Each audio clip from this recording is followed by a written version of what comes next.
우리가 함께 나눌 말씀 제목은 45살 된 믿음입니다. 본문은 누가복음 18장 1절로 8절. 우리 한 목소리로 합독하겠습니다. 예수께서 그들에게 항상 기도하고 낙심하지 말아야 할 것을 비유로 말씀하여 이르시되, 어떤 도시에 하나님을 두려워하지 않고 사람을 무시하는 한 재판장이 있는데, 그 도시에 한 과부가 있어 자주 그에게 가서 내 원수에 대한 나의 원한 풀어주소서 하되, 그가 얼마 동안 듣지 아니하다가 후에 속으로 생각하되, 내가 하나님을 두려워하지 않고 사람을 무시하나 이 과부가 나를 번거롭게 하니 내가 그 원한을 풀어주리라. 그렇지 않으면 늘 와서 나를 괴롭게 하리라 하였느니라. 주께서 또 이르시되, 불의한 재판장이 말한 것을 들으라. 하물며 하나님께서 그 밤낮 부르짖는 택하신 자들의 원한을 풀어주지 아니하시겠느냐? 그들에게 오래 참으시겠느냐? 내가 너희에게 이르노니 속히 그 원한을 풀어주시리라. 그러나 인자가 올 때에 세상에서 믿음을 보겠느냐 하시니라. 아멘. 처음부터 주님의 이 비유의 목적을 누가는 아예 기록하고 있습니다. 항상 기도하고 낙심하지 말아야 할 것. 항상 기도하고 낙심하지 말아야 할 것을 이 비유를 통해서 주님은 가르쳐 주시는 것입니다. 우리가 그것을 배우면 되는 거예요. 불의한 재판장이 불의한 이유가 무엇입니까? 아주 단순해요. 하나님을 두려워하지 않고 사람을 무시했다는 이 이유만으로도 충분히 설명됩니다. 하나님을 두려워하지 않아요. 사람을 무시해요. 그에게 어떤 의의를 찾아볼 수 있겠습니까? 악한 재판장 중에 악한 재판장이에요. 가장. 또 그러한 재판관에게 사회적 발언권이 약하고 매우 약한, 대우받지 못하던 과부가 강구했다는 것. 과부가 신원해 주옵소서, 나의 원한을 풀어 주옵소서, 원수를 갚아 주옵소서, 이렇게 구했다는 시작부터가 이미 낙심할 만한 이유가, 그러니까 전체가 다 낙심할 만한 이유라는 것을 전제로 하는 것이죠. 최악의 상황을 주님은 예로 드시는 거예요. 최악의 상황을. 그러나 그런 상황일지라도 낙심하지 않고 끝까지 구하면 불의한 재판관일지라도 청을 들어주는데, 하물며 하나님께서 밤낮 부르짖는 택하신 자들의 기도에 응답하시지 않겠느냐. 속히 원한을 풀어주실 것이다. 이 내용이에요. 그런데 주님은 비유를 여기서 끝내지 않으세요. 우리 8절을 보십시오. 본문 8절을 다시 한번 합독합니다. 내가 너희에게 이르노니 속히 그 원한을 풀어주시리라. 그러나 인자가 올 때 세상에서 믿음을 보겠느냐 하시니라. 주님의 비유는 거의 대부분이 종말과 우리 신앙의 본질과 연결이 됩니다. 대부분입니다. 그냥 그 비유 내용만의 1차적 의미만을 갖지 않고 아주 본질과 연관을 시키세요. 항상. 하나님이 반드시 원한을 풀어주시고 기도에 응답해 주시겠지만, 그러나 인자가 올 때까지, 다시 말하면 이것을 이 연장선에서 그대로 해석하면, 하나님이 반드시 원한을 풀어주시고 기도에 응답해 주시겠지만, 그러나 인자가 올 때까지 그런 믿음으로 간구하는 자가 얼마나 되겠느냐. 항상 밤낮 부르짖는 자가 인자가 올 때까지 얼마나 되겠느냐. 사실은 이 말씀으로 이해할 수 있는 것이죠. 이 문맥 그대로 해석하면 7절과 같이 하나님은 분명히 응답하시는데 과연 얼마나 낙심하지 않고 항상 기도하며 인자의 날을 맞이하겠느냐, 이거죠. 하나님 분명히 응답하시는데 언제까지, 어느 정도까지 너희가 낙심하지 않고 기도할 수 있겠어? 이건 물어보시는 걸 수도 있다는 거죠. 주님은 다시 오실 것인데, 주님의 재림이 오랜 기간 이루어지지 않고 있기 때문에 많은 사람이 낙심될 수 있는 거예요. 오랜 기간 재림이 이루어지지 않음으로 인해서 많은 사람들이 낙심될 수 있고 믿음이 식어지는 일이 이제 있게 되기 때문에 실제로 그렇게 되고 있습니다. 그렇잖아요. 하지만 주님은 분명히 말씀하세요. 여기에 선언적인 내용이에요. 인자가 올 때에 이거 오신다는 걸 전제하는 겁니다. 오겠다는 거예요, 주님이. 그때 믿음도 드러날 거라는 말이에요.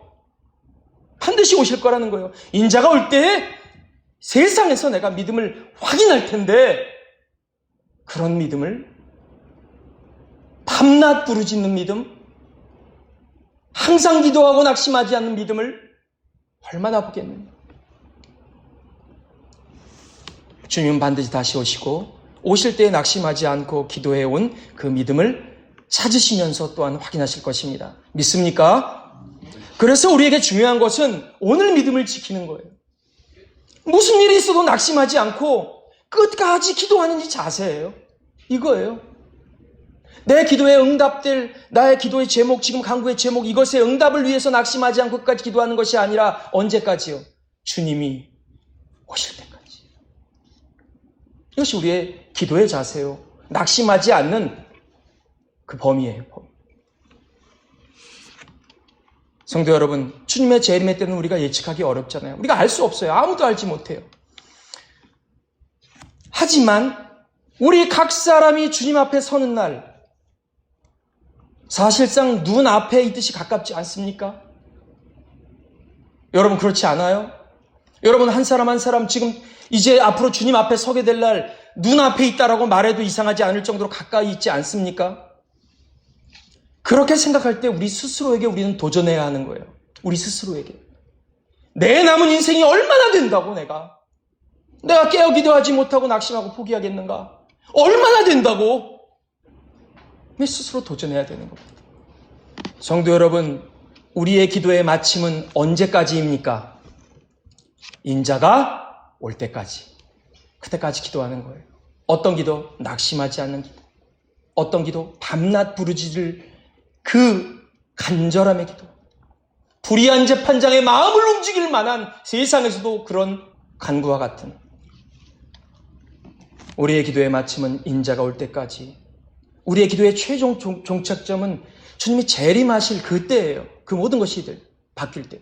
자, 우리가 살다가 생활하다 주님이 먼저 부르셨어요. 먼저 죽음을 맞이했어요. 그러면 끝일 것 같으세요? 아니에요. 주님과 같이 우린 기도합니다. 제단 아래에서 기도하는 그런 기도의 사람, 그러한 기도의 비유처럼 기도할 수도 있고 주님과 함께 우리는 영광 가운데 그 날을 기다리며 기도합니다. 주님이 기도하시니까. 주님과 연합된 우리는 기도하는 거예요. 영광 돌리며. 아무리 뜨거운 믿음의 기도도 일시적인 믿음이나 일시적인 기도에 그친다면 얼마나 안타까운 일이겠습니까? 이 작은 것을 전체로 여기면서 그것 붙들고 우리가 우왕좌왕하고 그것 해결되면은 한시름 놓았다 해서 이거 얼마나 안타까운 일입니까? 아무리 간절한 기도도 죄풀에 지쳐서 낙심하거나 포기해버리면 결실 없이 잎사귀만 무성하다가 제철이 지나도 열매가 없어서 그냥 제철 지나고 마는 열매 없는 무화과가 다르지 않은 것입니다. 하다가 멈추고 하다가 포기하면 교우 여러분, 과부가 재판장이 불의하다는 것을 알면서도 다 알고 있는 사실이라는 거, 이 내용을 보면 그럼에도 불구하고 오랫동안 여러 번 거부하고 그런 것을 알면서도 간절히 찾아가서 구한 이유는 무엇입니까? 그에게 재판권이 있기 때문에, 그가 해결해 줄 수 있기 때문이죠. 그 재판장만이 나의 억울함을 풀어줄 수 있다는 그 사실을 알고 있고 그거 믿고 있었기 때문이잖아요. 주님의 비유의 강조점 사실이 여기서 우리가 발견할 수 있어야 돼요. 또한 오직 주님만이 해결해 줄 수 있기 때문에, 오직 주님만이 구원해 주실 수 있다라는 이 믿음, 다른 가능성 아예 염두에 두지 않는 믿음, 밤낮 부르짖을 이유가 되는 믿음, 그 확신이 크면 클수록 우리 믿음이 더 강해지는 겁니다. 주님만이 해결해 주실 수 있다, 다른 방법은 없다, 이걸 분명히 아는 그 확신이 클수록 믿음이 커지는 거라고. 낙심하지 않고 더 세게 붙드는 거라고. 성도 여러분, 우리의 신앙은 끝까지 내다보는 신앙이어야 할 줄 믿습니다. 끝을 내다보기 때문에 끝에 어떤 일이 이루어질지를 알기 때문에 오늘을 함부로 살 수 없는 것입니다. 오늘을 기도하지 않을 수 없는 것입니다. 지금 세상에는 우리가 낙심할 만한 일들이 너무도 많습니다. 가득합니다. 불의한 재판관들이 각자 꿰어찬 자리에서 하나님을 두려워하지 않고 사람을 무시하고 그런 일들이 많아요. 모두라고 말할 수 없지만 많아요. 정말 이 상황으로 보면은 이거 끝날까 그런 낙심할 만한 이유들이 많이 있습니다. 기도에도 당장에 응답되지 않음을 우리 또한 경험하기도 합니다. 성도 여러분, 사탄과 그를 따르는 모든 자들, 사탄의 수하에 있는 영향력 하에 있는 사람들은 우리가 눈앞의 것에 마음을 두게 만들어요. 자꾸. 그것 때문에 우리가 눈앞의 것에 좌우지돼서 낙심하게 만드는 거예요. 자꾸. 현상적인 것에 우리가 굴복하게 만드는 거라고요. 그것밖에 할 수 없으니까. 고린도후서 11장 14절로 15절을 우리 같이 합독합니다. 이것은 이상한 일이 아니니라. 사탄도 자기를 광명의 천사로 가장하나니 그러므로 사탄의 일꾼들도 자기를 의의 일꾼으로 가장하는 것이 또한 대단한 일이 아니니라. 그들의 마지막은 그 행위대로 되리라. 전부터 쭉 봐야 되지만 여러분, 사탄은 우리가 하나님을 향한 믿음과 기도를 계속 못하도록 이제 미혹하죠. 그렇죠? 심지어 어떻게 해요? 미혹을 어떻게 합니까? 어디까지? 자기를 광명한 천사로 가장하기까지. 그래서 미혹해서 자기를 따르도록 하는 거예요. 빛을 비추는 거예요. 가짜 빛을. 그래서 글로 모이게 하는 거예요. 따르게 한단 말이에요. 바울은 사탄의 일꾼들도 자기를 의의 일꾼으로 가장하는 일이 대단한 일이 아니라고까지 말해요. 아주 쉽게 할 수 있다는 거예요. 사탄의 일꾼들이 그 일을. 성도 여러분, 이 말은 다시 말하면 누구든지 속을 수 있는 위험이 있다는 것이겠죠. 사탄의 일꾼들도 의의 일꾼으로 가장하는 것 어려운 일이 아니라고 말하니, 대단한 일이 아니라고 말할 정도니, 그만큼 모든 환경이 우리가 낙심할 만한 이유, 하나님께 간구하고 하나님을 의지하고 붙들고자 하는 이것을 못하게 하는 일들, 이것이 일반화될 수 있다는 것이죠. 이러한 사탄이 광명한 천사를 가장해서 우리를 미혹하고 우리가 하나님을 의지할 수 없게 만드는 것은 요한계시록 13장에 보면 좀 아주 쉽게 이 내용을 우리가 좀 이렇게 확인할 수 있습니다. 자, 13장 1절로 3절을 우리 같이 합독합니다. 내가 보니 바다에서 한 짐승이 나오는데 뿔이 10이요 머리가 7이라. 그 뿔에는 10 왕관이 있고 그 머리들에는 신성 모독하는 이름들이 있더라. 내가 본 짐승은 표범과 비슷하고 그 발은 곰의 발 같고 그 입은 사자의 입 같은데 용이 자기의 능력과 보좌와 큰 권세를 그에게 주었더라. 그의 머리 하나가 상하게 죽게 된 것 같더니 그 죽게 되었던 상처가 나음에 온 땅이 놀랍게 여겨 짐승을 따르고. 요한이 바다에서 올라오는 한 짐승과 이제 이후에 나올 땅에서 올라오는 한 다른 짐승, 이 짐승에 대한 환상을 보게 됩니다. 지금 이 바다에서 올라오는 짐승, 머리가 7개이고 뿔이 10을 가졌다.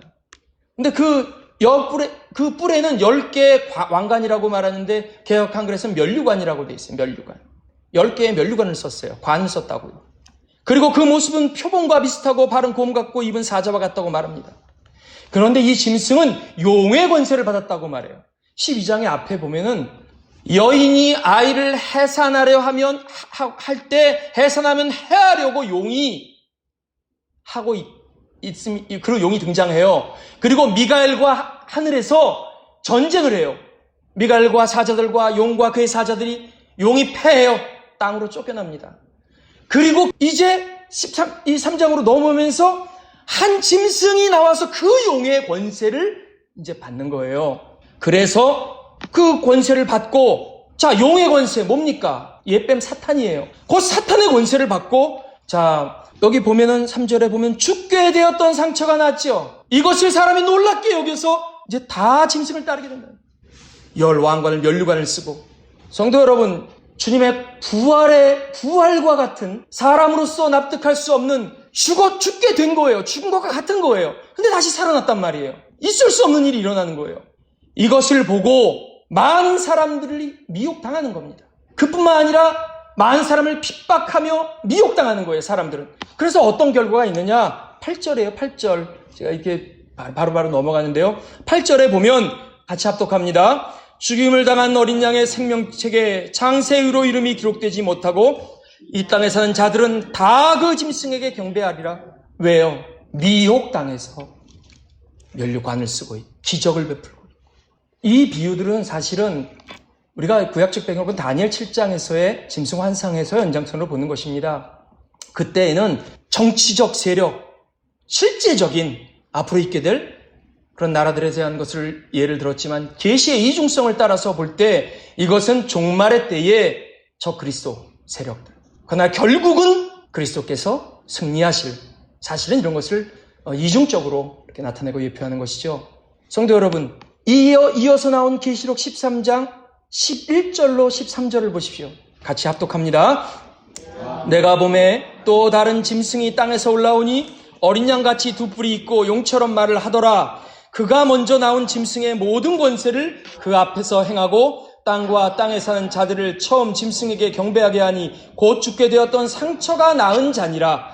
큰 이적을 행하되 심지어 사람들 앞에서 불이 하늘로부터 땅에 내려오게 하고, 땅에서 올라온 이 짐승은 어린 양 같은 두 뿔이 있다. 그리고 용처럼 말을 한다는 거예요. 그런데 이 땅의 짐승은 놀라운 이적을 행해서 사람들을 이제 놀라운 이적을 행하는 거예요. 더 이적을 행합니다. 그리고 그 사람들로 하여금 무슨 일을 하게 하느냐? 죽게 된 것 같더니 다시 나온 짐승, 바다에서 나온 짐승이 있죠. 앞에 나온 10뿔의 10왕관, 면류관을 쓰고 있던 그 짐승을 경배하게 한단 말이에요. 그 짐승의 이름이나 그 이름의 수가 666이라고 말하는 것입니다. 그리고 사람들이 너나 할 것 없이 이제 이마의 표를 받기 시작한 거예요. 자, 이제 흐름을 잘 보셔야 돼요. 너나 할 것 없이 이마의 표를 받는 거예요. 자, 왜 사람들이 그 이마의 표를 받게 됩니까? 이 핵심적인 이유가 뭐예요? 3절과 13절을 보십시오. 3절, 그의 머리 하나가 상하여 죽게 된 것 같더니 그 죽게 되었던 상처가 나음에 온 땅이 놀랍게 여겨 짐승을 따르고 놀라운 기적이 일어나요. 13절, 큰 이적을 행하되 심지어 사람들 앞에서 불이 하늘로부터 땅에 내려오게 하고 미혹당하는 거예요. 행하는 거예요, 기적을. 그 말을 따라서 이마의 표를 받을 만한 기적을 나타냈기 때문이에요. 어린 양과 같이 흉내를 냅니다. 어린 양과 같이 면류관을 받은 흉내를 내요. 면류관을 쓴 흉내를 내요. 그리스도의 부활을 바다에서 나온 짐승이 흉내를 냅니다. 하늘에서 땅으로 불을 내려오게 하는 이적까지 행해요. 성도 여러분, 하늘에서 땅으로 불이 내려오게 하는 이적, 이게 뭘 말하는 겁니까? 하나님의 권능을 흉내내는 것이죠. 갈멜산에서 엘리야가 바알 선지자와 대결했을 때 바알 선지자들이 불을 내려오게 하지 못했죠. 그러나 땅에서 올라온 짐승은 불을 하늘로부터 내려오게 할 수 있다는 거예요. 그래서 많은 사람들이 그 능력에 미혹되고 그 영광에 미혹되고 광명의 천사를 가장한 그것에 미혹되고 거기에다가 매매를 하지 못하는 경제적인 모든 능력까지도 장악을 하는 거예요. 세상 권력을 가진 거예요, 다. 그러니 무수한 사람들이 이마의 표를 받게 될 수밖에 없게 되는 거예요. 이러한 계시를 통해서 사실은 사탄도 광명의 천사를 가장하고 더 나아가 삼위일체 하나님을 흉내내는 거예요. 성도들을 미혹하는 그러한 모습들을 우리가 보게 됩니다. 하나님을 흉내내는 것밖에 사탄이 못하는 거예요. 할 수 있는 게 없어요. 하나님을 흉내내는 거예요. 사탄의 일꾼도 의의 일꾼을 가장하는 거예요. 그것밖에 못하는 거예요. 그러나 그것이 얼마나 큰 또한 무서운 일입니까? 성부성자 성령 삼위 하나님을 흉내내서 사탄도 용과 바다에서 올라온 짐승과 땅에서 올라온 짐승, 이것을 사탄의 삼위일체라고도 말하기도 하고 다른 표현으로는 사탄의 삼두체제라고도 표현을 해요. 용의 머리, 바다에서 올라온 짐승의 머리, 땅에서 올라온 짐승의 머리, 그렇게 보통 표현하기도 합니다. 그들이 그렇게 하나님을 흉내내며 미혹을 행한다는 겁니다. 성도 여러분, 어쩌면 외형적인 능력만으로는 거짓 선지자를 분별할 수 없는 시대가 올지도 모릅니다. 아니, 분명히 올 겁니다. 분명히 올 겁니다. 지금도 벌써 와서 활동하고 있는 거예요. 아직 제대로 활동하지 않아도 벌써 축축 나가 자빠지는 사람들이 있는 거예요. 거짓 목자들도 병을 고치고 이적을 나타낼 수 있어요. 하늘에서 불을 내릴 수 있다니까요. 의의 종들로 가장할 수 있다고요. 대단치 않게. 이단의 집단에서 병고침이 없는 줄 아십니까? 성도 여러분, 그 시대가 우리 앞에 있음을 기억하셔야 됩니다. 그렇기 때문에 우리가 눈에 보이는 무엇과 현상적 증거들을 근거로 신앙을 유지하려 한다면 하나님을 붙들고 기도하며 낙심하지 않는 근거를 눈에 보이는 현상과 이 증거들, 이것들을 근거로 하려 한다면 우리는 매우 위험한 것입니다. 매우 위험한 것입니다. 자, 말씀을 정리합니다. 13장 13절을 다시 한번 합독합니다. 큰 이적을 행하되 심지어 사람들 앞에서 하늘로부터 땅에 내려오게 하고. 자, 엘리야의 갈멜산 전투를 한번 생각해 보십시오. 바알 선지자와의 대결에서 만일입니다. 바알 선지자도 하늘에서 불을 내려오게 했고 재물을 사르는 일을 행했다면 어떤 결과가 일어났을까요? 상상할 수 있습니까, 여러분? 마지막 때는 그런 일도 일어난다는 것입니다. 그러니 무엇이 필요하겠습니까? 하나님의 능력을, 증거들을 더 크게 나타내 주옵소도 이 간절함 이상의, 사탄도 할 수 있는 것이 있잖아요. 이 간절함, 능력 이상의 무언가가 필요하지 않겠냐 말이에요. 그 믿음이 필요하지 않겠냐 말입니다. 분명히 기억할 수 있기 바랍니다. 말세를 살아가는 성도에게는 우리가 찬송하듯이 이 눈에 아무 증거 아니 배워도 흔들리지 않는 믿음만이 아니라 많은 것이 보여도 믿지 않을 수 있는, 흔들리지 않을 수 있는 진리에 대한 바른 분별이 있는 그 믿음이 필요합니다. 지금 우리가 알고 있는 것은 제한적이고 부분적입니다. 우리는 성경도 그렇게밖에 알지 못해요. 신적인 영역에 대한 지식, 우리 인생 본질에 대한 지식, 제한적이고 부분적입니다. 그래서 우리는 바울 사도의 증언처럼 부분적으로 알고 부분적으로 설명하고 예언할 수밖에 없는 거예요. 하지만 때가 되면 그때에는 얼굴과 얼굴을 대면하여 본다고 말해요. 대하여 보는 거예요. 그리고 비록 지금은 내가 부분적으로 알지만 그때에는 주께서 나를 아시는 것 같이 내가 온전히 알게 될 거라고 바울 사도는 그 때를 말하는 것입니다. 주님은 바로 그때예요. 인자가 올 그때에 믿음에 대해서 언급하신 거예요. 그때의 믿음. 폭넓은 의미에서 우리가 말세를 살아가고 있습니다. 우리가 지금 이 폭넓은 말세를 살아가고 있는 우리의 신앙이 받는 이 저항, 이 공격, 이건 정말로 임박한 종말의 때에 받을 저항과는, 도전과 공격과는 비교할 수 없습니다. 여러분, 적어도 지금은 불이 하늘에서 떨어지는 그런 정도의 사탄이 행하는 기적을 우리가 보지는 않지 않습니까? 우리가 계시록이 보여주는 극심한 재앙과 고난의 정점에 있지는 않잖아요, 우리가. 그러면 이러한 오늘날에도 믿음을 지키지 못한다면, 이러한 오늘날에도 낙심하고 기도하지 못한다면 인자가 올 때에는 믿음의 뿌리라도 남아있겠냔 말이죠. 오늘 우리의 믿음의 현 주소를 오늘 말씀 가운데 우리가 돌아볼 수 있기를 주님의 이름으로 축복합니다. 교회 창립 45주년이 되었습니다. 우리 모두에게는 살아온 나이가 있고 예수를 믿은 신앙의 연수가 있습니다. 학자가 다를 수 있어요. 교회마다 다를 수 있어요. 우리 모두 나이 든 만큼, 특별히 신앙의 연수가 되고 신앙의 나이가 든 만큼 믿음이 자라고 성장한 증거가 분명히 나타나고 그로 인해서 기뻐하는 성도들, 그런 교회가 되어야 할 것입니다. 시간이 흘러갈수록 주님이 오실 날은 가까워지고 분명히 가까워지고 있는데 연수만큼 밤낮 기도하는 기도의 강도가 세지고 항상 깨어있고 항상 낙심하지 않고 기도하는 일은 분명해져야 되지 않겠느냐 말입니다. 오래 믿은 만큼 예배의 시간이 많아지는 거예요. 기도하는 시간 느는 것 당연한 것입니다. 오래 믿은 만큼 예배의 감격이 더욱 크고 주의 일에 대한 충성이 많아지고 분명해지는 것은 당연한 것입니다. 그래야 그때 더 강한 원수의 도전을 이길 수 있는 거예요. 같이 준비되어야 하는 것이기 때문입니다. 선교도 구제도 봉사도 신앙의 연수만큼 함께 성장하는 것은 당연한 것입니다. 교회가 오래된 만큼 당연한 거예요. 당연한 거라고요. 원수는 더 큰 일을 준비하고 있어요. 교회 창립 45주년을 즈음해서 우리 각자의 신앙 여정을 돌아보는 기회가 되기를 바랍니다. 나의 믿음의 성장, 내가 예수 믿기 시작한 이후로부터 지금까지의 나의 신앙의 성장 그래프를 한번 그려보십시오. 그래서 반성할 것 있으면 반성하고 다시금 바로 세우는 저 우리 모두 될 수 있기를 주님의 이름으로 축복합니다. 부디 신앙의 나이가 드는 만큼 그만큼 성숙한 교회요, 또한 성도로서 인자가 오실 때에 찾으시는 그런 믿음의 사람들 다 될 수 있기를 존귀하신 우리 주 예수 그리스도의 이름으로 축복합니다. 우리 찬양집 22장, 주님 다시 오실 때까지 함께 찬송하고 끝으로 기도하기 원합니다.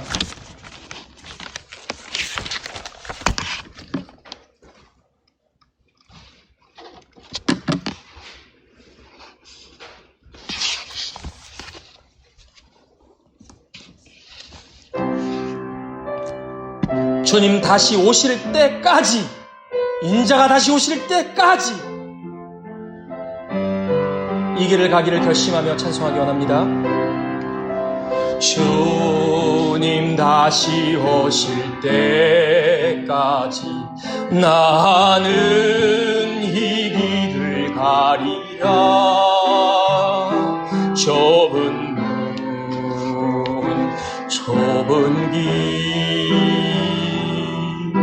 나의 십자가 지고 나의 가는 이 길 끝에서, 나의 가는 이 길 끝에서 나는 주님을 보리라. 영광의 내 주님 나를 맞아주시니, 주님 다시 오실 때까지, 주님 다시 오실 때까지 나는 일어나 달려가리라. 주의 영광 온 땅 덮을 때 나는 일어나 노래하리. 내 사모하는 주님, 온 세상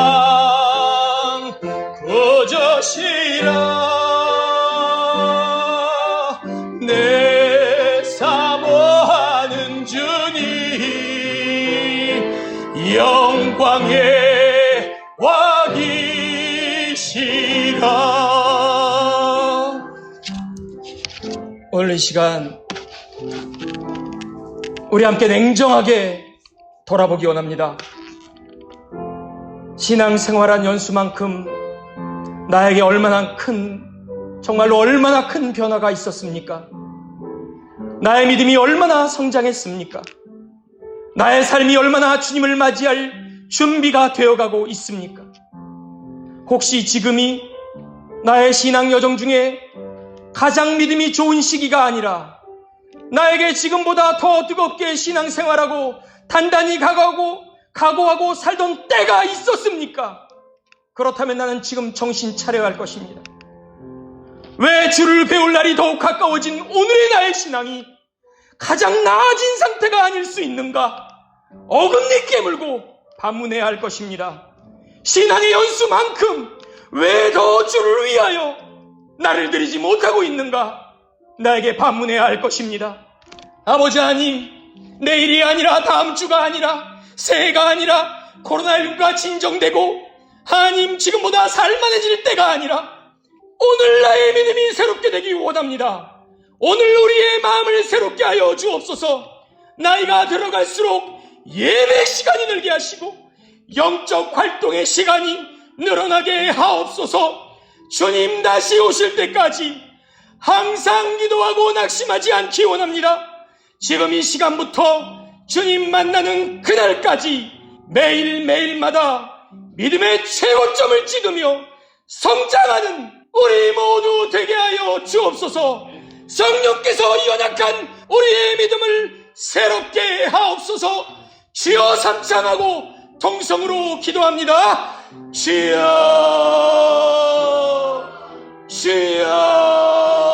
주여, 주여,